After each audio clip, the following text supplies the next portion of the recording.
महाराष्ट्र के ex CM Uddhav Thackeray के बेटे आदित्य ठाकरे हुए अरेस्ट। किस मामले में इस वीडियो में बताने वाला हूं। बस एक ही रिक्वेस्ट करता हूं, हाथ जोड़ के आगे बढ़ने से पहले प्लीज इस चैनल को सब्सक्राइब कर लीजिए, इस वीडियो को लाइक और शेयर करना ना भूलें, क्योंकि सारी खबरें, कितना भी बड़ा इंसान हो, उस इंसान की सारी सच्ची खबरें आपके सामने लाऊंगा मैं बिना डरे, सच के साथ और सबसे पहले, सबसे तेज।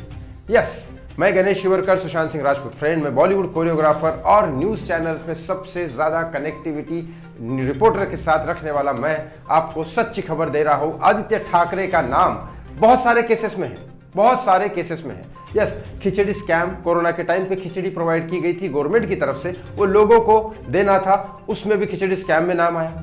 कोरोना के टाइम पे एक हॉस्पिटल के साथ मिलके बार बार जांच करवाने के लिए लोगों से पैसे ऐंठे जा रहे थे, इसमें भी उद्धव ठाकरे, आदित्य ठाकरे का नाम आया। इसके बाद पात्रा चाल घोटाला, एक झोपड़पट्टी थी, उसमें वहां पे बिल्डिंग कंस्ट्रक्शन बनाना था, उसमें पात्रा चाल बोला जाता है उनको, और उसमें बिल्डिंग कंस्ट्रक्शन के लिए बहुत सारा घोटाला किया गया, बहुत सारे फ्लैट्स अपने नाम पे और इधर उधर धांधलीबाजी की गई है, बहुत सारे पैसे का झोल झाल किया है, बहुत सारे फ्लैट्स लोगों को, गरीब लोगों को मिले नहीं है और बिल्डर और नेता लोगों ने खा लिए हैं। इसमें भी संजय राउत और बाकी लोगों का नाम आया, जिसमें संजय राउत जेल में भी गए थे लेकिन बाद में उनको बेल मिल गई। ऐसे ही सुशांत सिंह राजपूत, दिशा सालियान के केस में भी उनका नाम आया, आदित्य ठाकरे का।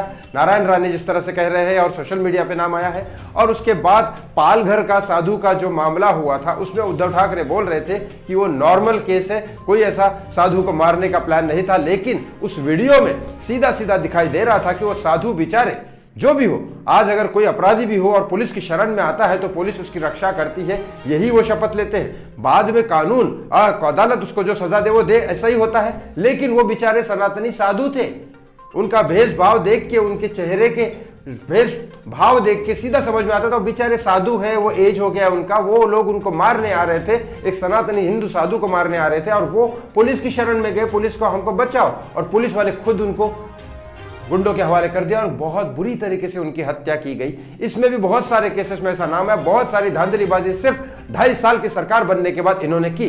अब आदित्य ठाकरे किस केस में आए? यस, इन सारे केसेस में से एक और केसेस था बालाजी टेम्पल का। बालाजी टेम्पल में 2 जगह का मामला, 2 जगह दी गई थी जमीन, लेकिन उस जमीन पे आदित्य ठाकरे, पर्यावरण मंत्री का नाम था, पर्यावरण की जगह थी, तो उसमें टेम्पल बनाने की परमिशन दी गई थी, लेकिन उसमें भी आदित्य ठाकरे ने झोल किया, ऐसा प्राइम मिनिस्टर की तरफ से लेटर गया था ये।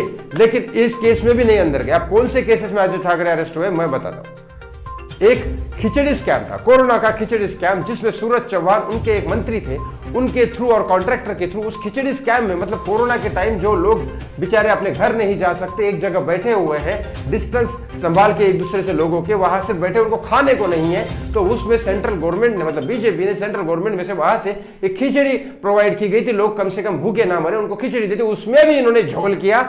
सूरज चौहान उनका नेता है आदित्य ठाकरे के अंडर में, और उन्होंने झोल किया और वो वहां तक खिचड़ी में भी पैसे खा गए। इस केस में, वो केस सूरज चौहान के ऊपर चल रहा है और सूरज चौहान कहा जा रहा है कि अब जल्दी ही मुंह खोल के आदित्य ठाकरे का नाम लेगा और फिर आदित्य ठाकरे अंदर जाएंगे। ये सोर्स के हिसाब से खबर आई है। आपको क्या लगता है, कौन से केसेस इन्होंने इतने सारे कर दिए और कौन से केसेस में इनका नाम आके इनको जेल होनी चाहिए? आपको क्या लगता है इस बारे में? कमेंट बॉक्स में कमेंट करके जरूर बताएं। Thank you so much watching मी, बहुत बहुत धन्यवाद।